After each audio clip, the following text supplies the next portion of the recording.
get a dividend and you reinvest the dividend. It's called the DRIP, Dividend Reinvestment Program. That dividend buys more shares. And then if you give this enough time to work, it's beautiful. When that stock pays you another dividend, what does it do? Buy more stock. So when you have more stock, what happens? It pays you more dividends. And so you get more stock and then more dividends, and it's just slowly, it's the churn. That is one of the most beautiful examples of compound interest in the stock market. It's because you can truly build big positions on autopilot. Welcome to this episode of the Business of Athletes podcast, where we cover the business of athletes from all angles. And on this episode, we got Braden Kopp back.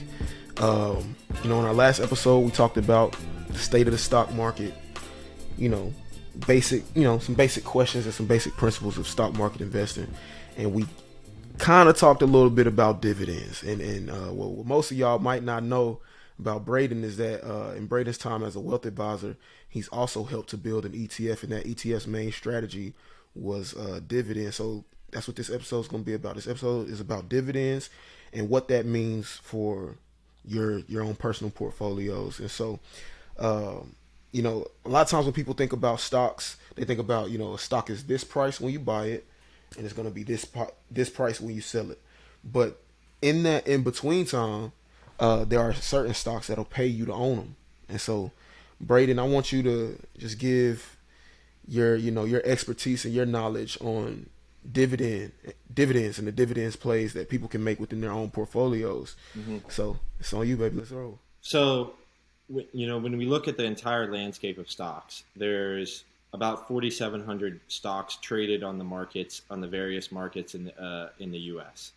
There's probably, a little more stocks, 6,000, 7,000, 8,000 worldwide stocks total, which stocks represent a company, just like we've talked about. So out of these stocks, about 33% of them make money, meaning they are profitable. So already, if you just go through the entire market, almost 60 to 70% of stocks don't even make a profit. And so when you start to realize a lot of investors are hoping that stocks that don't make money are going to appreciate in price, and they're going to be able to sell them for a profit when the underlying company isn't even making money. So, okay, we have that point there. So then you go to the 33% or so, the average, that of companies or stocks that make money, that are profitable year over year. Out of those, an even smaller percentage pays a dividend. And a dividend is a share of the profits from the company paid out to shareholders for owning the stock. So if you or I can use J&J, Johnson & Johnson, or Apple. If we own Apple stock before a certain date, we're going to receive a check. So if I own 100 shares and Apple is paying 80 cents a share, I'm going to get an $80 check in the mail every quarter. And when you go into these different categories, there's certain things called dividend aristocrats. And aristocrat has a great word, or a high class individual. And a dividend aristocrat is a company that has increased their dividends every year for 25 years. So that means that 80 cent, a share dividend that we got from Apple, the next year it's going to be 82 cents or 85 cents or whatever. And so you get a pay raise. And then there's a certain subset of companies that are called dividend kings that have been paying dividends and raising the dividend every year for the last 50 years, 50. And so when you truly think about a sideways market that we talked about, where the market trades sideways, you don't see a ton of appreciation, or you talk about true long-term investing for generations, dividends are a crucial factor in all of this. Because, and this is where you start to break down what companies, and a lot of the best investors in the world are dividend investors, meaning they have a slice of their portfolio of companies they don't want to sell. And we talked about this earlier. Warren Buffett has a Coca-Cola position in Coca-Cola stock that he's owned for 34 years. Now, every year, 4 times a year, he gets paid 54% of his original investment back 4 times a year. So you do the math on that. I mean, he's making a 200% ROI on his investment yearly, just based on the cash flow. But how did he get there? You have to hold for a while, and then you have to reinvest the dividends. So, and I always use this analogy. The dividend investing is like rolling a snowball down the hill. One, you have to have companies like Johnson and Johnson, like some oil and gas like Exxon, like Apple, like Watson and Co. Beautifully boring companies that are steadily making profits and will pay you a share to own them for the rest of your life or however long you hold them. So if I have a group of 5 to 10 companies and their yield, the dividend yield, which is like the percentage of the stock that they pay out. So it's, on Apple it's low, it's like 1% or whatever. Usually the dividend yield of the S&P is close to 2% right now. So if you bought the S&P, you're still getting dividends on that. It's just they're paid out differently in the ETF form. So so I have a question. Go ahead, yeah. Oh, not to cut you off if you No, keep go going. ahead. All right, so you mentioned Warren Buffett, right? Yeah. And his dividend play that he made with Coca-Cola. But those are huge numbers. And I mean, he was early. Those are huge numbers. For the average investor, is it worth it to reinvest those dividends now and to even try to, have companies with strong dividends, or should you only be chasing growth companies? I say, what is something that you can hold in your hand that you don't have to jump in the market or hope or speculate or whatever for? It's a check. When someone hands you a check, you know that's real. And when you own a company and you're a shareholder and you consider yourself invested in the company, this is the true investing. What has gone on longer than the stock market for a while is dividends. They was just in the form of a town municipality. The owners of the town would buy stock in the charter of the town, and if the town made money, they would pay it out in dividends. So this has been going on for 200 years, and that's the beautiful thing about a check in your hand is you don't have to worry about it going up.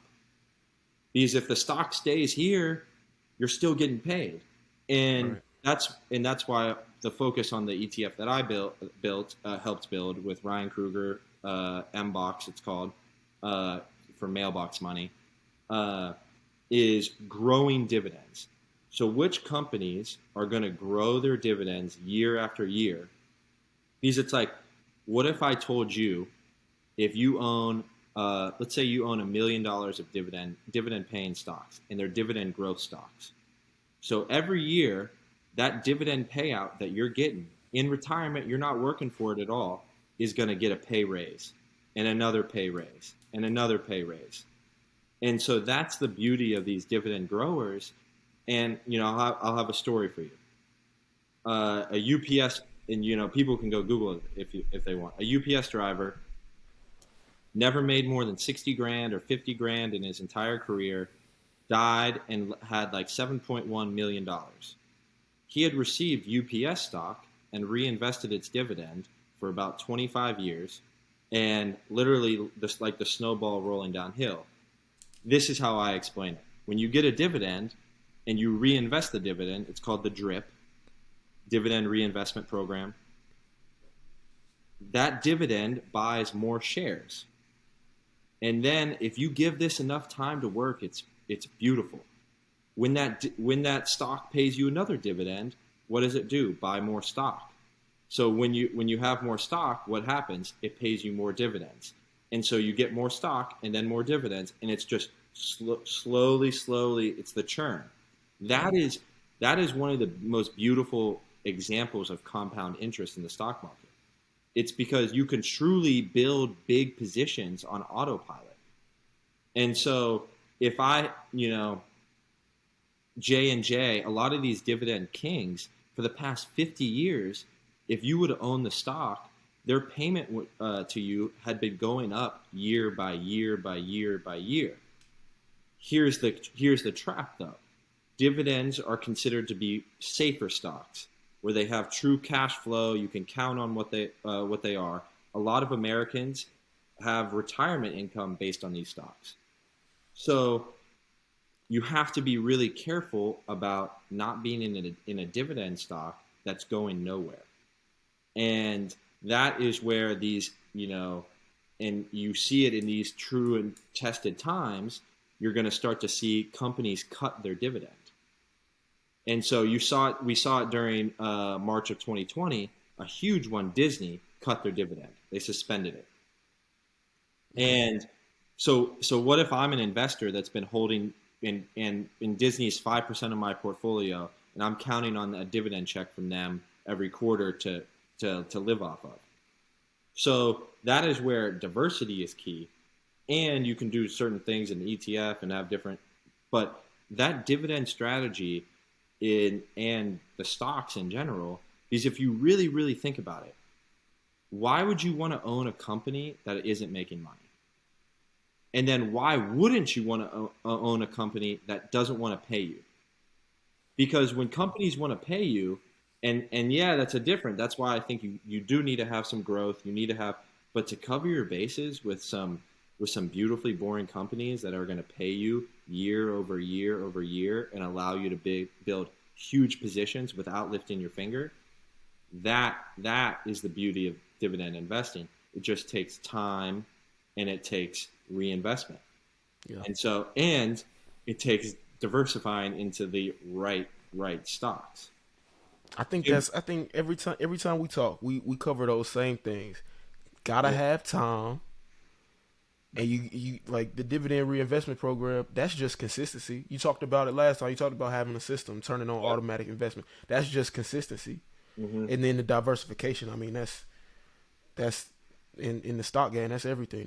That's your whole philosophy. But then, right? Is being diversified and having risk management. And then here's the crazy thing. If I'm because this is what I do. I build these income buckets for families. I build, these portfolios. If I'm a person looking to build wealth, which means, okay, what does it mean to be financially free? That means you have assets that pay you that pay you without touching them, or in some cases you have to touch them, but pay you to own them more than your bills and all your expenses month to month. So how do you do that? One of two ways. There's a couple ways. You can build a business and sell it and make a ton of money. Yep. You can buy real estate and generate income from that, or you can buy stocks that are have a stock portfolio that is going to pay you consistent dividends to own them, and then you can have bonds, which if you're in certain states, you can. What I like is tax-free municipal bonds, which are as safe and as free can be, that are going to pay you to own them too. So it's like, if you go through all these three things, and then it's like, okay, I have X amount of money coming from my real estate. I have X amount of money coming from my dividend portfolio. And then I have X amount of money coming from my safe bonds, my safe money. Then it's like, if you put away the right amount of capital, it becomes a math game. Yeah. I need this number. I need $2 million to get $150,000 in yearly income without touching my original $2 million. And so then once it becomes a math game, it becomes easily attainable because you really see that you can do it. It's not like, okay, I need this stock to go up 55% and then to sell all that. Like, this is like, no, when you hit this number, then it's like, no one can touch me. Right. And so that is a big piece of my strategy, is the dividend piece. So, I know you guys can hear some of how I get into it, but that's how I would explain it. Yeah, man. No, I think that's dope. And then just, I think that's why a lot of athletes, student athletes, and athletes in general will make great investors because they understand like real goal setting, right? Like you said, you have to have that number. You have to have a real target to hit. If you don't have a real target to hit, you're just like, okay, like you said, I need this to 10x. I need this to 5x. That's not a strategy. No. You can't, like, you'll never reach a goal doing that. And then, like we talked about last time, the psychology of it, that gets depressing because even though you probably saw yourself do 8% in a year. Yeah. That's good. Yeah. But people want to see 25%. People want to see 30%. And then you get into this. What happens like now, where we're in Q4 of 2022, where the stock market and the bond market are down close to 25%. And you needed to get 7 to 10 to 12% in the market to have a withdrawal rate. That is why people are freaking out, is because they're focused on appreciation. And if the market trades sideways, you're not going to see appreciation like that. And so I know certain dividend investors that they don't care.